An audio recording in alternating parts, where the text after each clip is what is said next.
উপত্যকায় আবারও অশান্তির কালো মেঘ। কাশ্মীর নিয়ে মোদী সরকারের নতুন মাথা ব্যথা। সালটা 2019 5ই আগস্ট। ভারতীয় রাজনীতি এবং জম্মু কাশ্মীরের ইতিহাসে এক ঐতিহাসিক দিন। সেদিন মোদী সরকার সংবিধানের 370 ধারা বাতিল করে জম্মু কাশ্মীরের বিশেষ মর্যাদা কেড়ে নেয় এবং রাজ্যটিকে দুটি কেন্দ্রশাসিত অঞ্চলে ভাগ করে দেয়। সরকারের পক্ষ থেকে বলা হয়েছিল, এই পদক্ষেপের ফলে উপত্যকায় সন্ত্রাসবাদ শেষ হবে, বিচ্ছিন্নতাবাদীরা দুর্বল হবে এবং উন্নয়নের এক নতুন ভোর আসবে, তৈরি হবে নয়া কাশ্মীর। কিন্তু দীর্ঘ প্রায় 5 বছর কেটে যাওয়ার পর প্রশ্ন উঠেছে, সরকারের সেই দাবি আসলে কতটা সত্য হয়েছে? উপত্যকায় কি সত্যি শান্তি ফিরেছে, নাকি আবারও ঘনিয়ে আসছে অশান্তির কালো মেঘ, যা হয়ে উঠেছে মোদী সরকারের জন্য এক নতুন এবং জটিল মাথা ব্যথা? আজকের ভিডিওতে আমরা ঠিক এই বিষয়গুলো খতিয়ে দেখব। চলুন গভীরে প্রবেশ করা যাক। 370 ধারা বাতিলের পর মোদী সরকার কাশ্মীরের শান্তি ফেরাতে বেশ কিছু কঠোর পদক্ষেপ হাতে নিয়েছিল। বিচ্ছিন্নতাবাদী নেতাদের হয় গৃহবন্দী করা হয়েছে, নয়তো জেলে পাঠানো হয়েছে। পাথর ছোড়ার ঘটনা প্রায় বন্ধ হয়ে গেছে। রেকর্ড সংখ্যক পর্যটকদের আনাগোনা বেড়েছে, যা অর্থনীতির জন্য একটি ভালো দিক। আপাতত দৃষ্টিতে মনে হতেই পারে যে সরকার তার লক্ষ্যে সফল, কিন্তু এই আপাতত শান্ত পরিস্থিতির নিচেই বইছে এক চাপা স্রোত। আর এই স্রোতই সরকারের কপালে চিন্তার ভাঁজ ফেলেছে। এর কয়েকটি কারণ রয়েছে।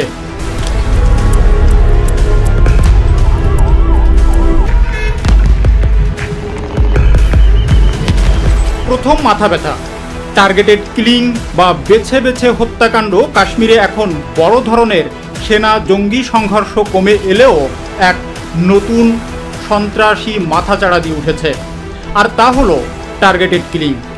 জঙ্গিরা এখন সরাসরি নিরাপত্তা বাহিনীর সাথে সংঘর্ষে না গিয়ে সাধারণ ও নিরীহ মানুষকে নিশানা করছে। বিশেষ করে কাশ্মীরি পণ্ডিত, অন্য রাজ্য থেকে আসা পারজয়ী শ্রমিক এবং এমনকি সরকারি চাকরিতে নিযুক্ত স্থানীয় মুসলিমদেরও বেছে বেছে হত্যা করা হচ্ছে। এই হামলাগুলোর মূল উদ্দেশ্য হলো ভয় সৃষ্টি করা। জঙ্গিরা দেখাতে চাইছে যে সরকারের নিরাপত্তা ব্যবস্থা আসলে কতটা ঠুনকো। এর ফলে কাশ্মীরি পণ্ডিতদের উপত্যকায় ফিরিয়ে আনার যে সরকারি পরিকল্পনা, তা বড়সড় ধাক্কা খাচ্ছে। যারা ফিরে এসেছিলেন তারাও এখন নিরাপত্তার অভাবে উপত্যকা ছাড়তে বাধ্য হচ্ছেন। এই ঘটনা সরকারের নয়া কাশ্মীর নীতির সবচেয়ে বড় ব্যর্থতা হিসাবে সমালোচিত হচ্ছে।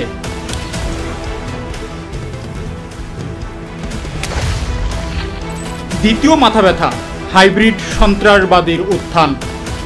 নিরাপত্তা সংস্থাগুলোর কাছে নতুন চ্যালেঞ্জ হয়ে দাঁড়িয়েছে হাইব্রিড টেররিস্ট বা সংকর জঙ্গি। এরা সাধারণ মানুষের মতোই সমাজে মিশে থাকে। তাদের কোনো পুরানো রেকর্ড নেই। দিনের বেলায় তারা ছাত্র, দোকানদার বা সাধারণ শ্রমিকের মতো কাজ করে, কিন্তু সুযোগ পেলেই জঙ্গিদের নির্দেশে হত্যাকাণ্ড ঘটিয়ে আবার স্বাভাবিক জীবনে ফিরে যায়। এদের শনাক্ত করা এবং ট্র্যাক করা নিরাপত্তা বাহিনীর জন্য অত্যন্ত কঠিন। এই হাইব্রিড মডেলের কারণে সন্ত্রাস দমন অভিযান আরও জটিল হয়ে উঠেছে।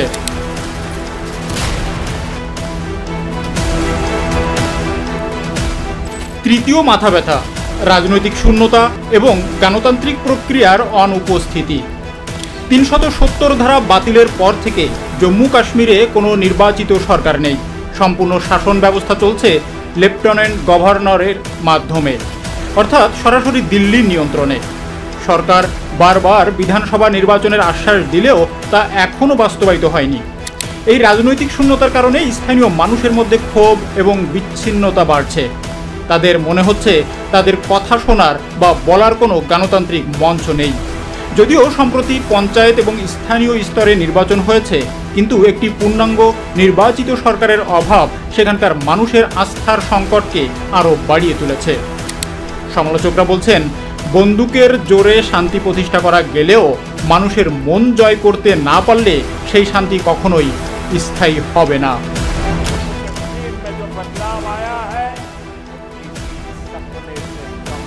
চতুর্থ মাথা ব্যথা, জমির আইন পরিবর্তন এবং জনসংখ্যা বদলের আশঙ্কা। 370 ধারা বাতিলের পর জম্মু কাশ্মীরের জমির আইন পরিবর্তন করা হয়েছে। এখন ভারতের যে কোনো নাগরিক উপত্যকায় জমি কিনতে পারবেন।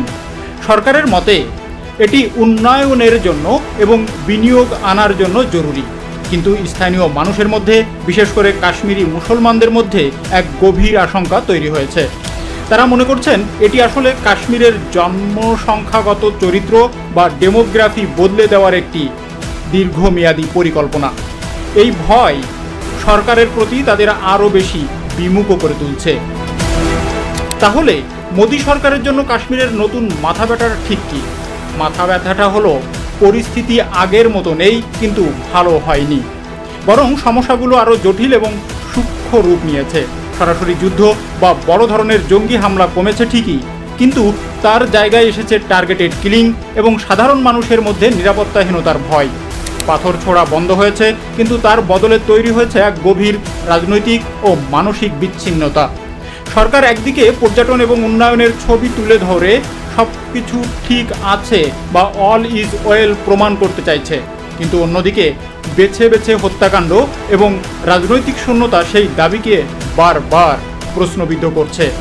পরিস্থিতি এখন একটি চাপা আগুনের মতো, যা বাইরে থেকে শান্ত মনে হলেও ভিতরে ভিতরে জ্বলছে।